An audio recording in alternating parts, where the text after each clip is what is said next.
Assalamualaikum warahmatullahi wabarakatuh. Perkenalkan, saya April Michael Jackson, mahasiswa Fakultas Hukum Universitas Kadar Bangsa Palembang. Di sini saya akan menjelaskan tentang teori konstitusi Nusantara. Teori konstitusi Nusantara, rekonstruksi gagasan konstitusi berbasis kearifan lokal. Assalamualaikum warahmatullahi wabarakatuh. Salam sejahtera bagi kita semua. Perkenalkan, saya akan menyampaikan gagasan yang lahir dari rahim peradaban bangsa sendiri. Teori konstitusi Nusantara, sebuah pemikiran dan penemuan teori yang pertama kali ditemukan oleh Dr. Hendra Sudrajat, sarjana hukum, magister hukum, advokat. Teori ini lahir dari kegelisahan atas dominasi teori-teori konstitusi barat yang seringkali gagal menjawab kebutuhan historis, sosiologis, dan kultural masyarakat Indonesia. Karena selama ini kita terlalu banyak mengadopsi teori konstitusi dari barat yang tidak selalu cocok dengan nilai, tradisi, dan cara hidup masyarakat kita.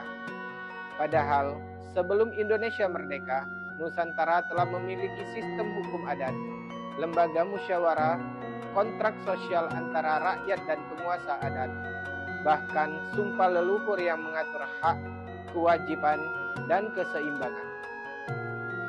Namun sayangnya, warisan ini sering diabaikan dalam konstruksi konstitusi modern.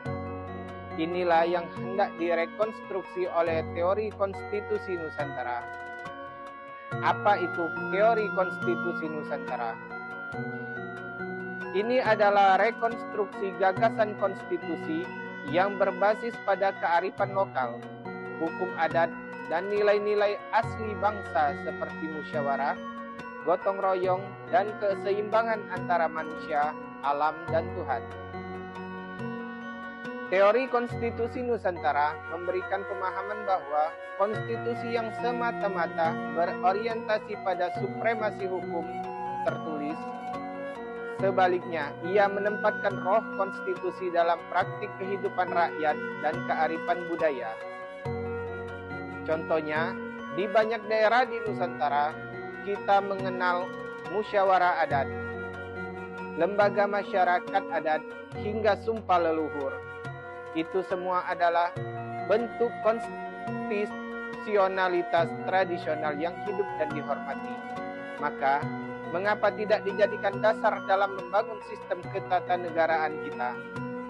Teori konstitusi Nusantara ingin memberikan narasi fokus dari sekedar teks ke konteks, dari hukum tertulis ke nilai yang hidup, dari meniru luar ke menggali dalam. Mengapa penting? Karena bangsa yang besar adalah bangsa yang percaya pada jati dirinya. Teori konstitusi Nusantara bukan anti modern, tapi pro-integrasi jati diri dengan modernitas.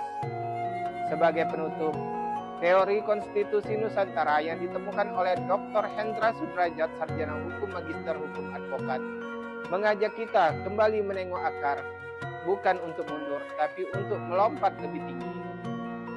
Di tengah krisis identitas dan derasnya globalisasi, kita butuh pijakan yang kuat.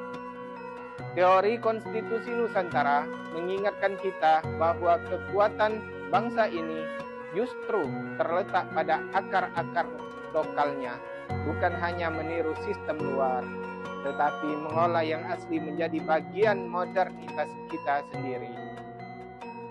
Sebagaimana air Sungai Musi yang terus mengalir dari hulu ke hilir, konstitusi kita pun harus mengalir dari akar ke sistem formal negara, dari rakyat ke negara, dari budaya ke hukum, dari leluhur ke masa depan. Saya, April Michael Jackson, mengajak Anda semua untuk menyebarkan gagasan ini. Mari bangun teori konstitusi Nusantara dari bumi kita sendiri, bukan hanya dari buku-buku asing. Terima kasih. Wassalamualaikum warahmatullahi wabarakatuh.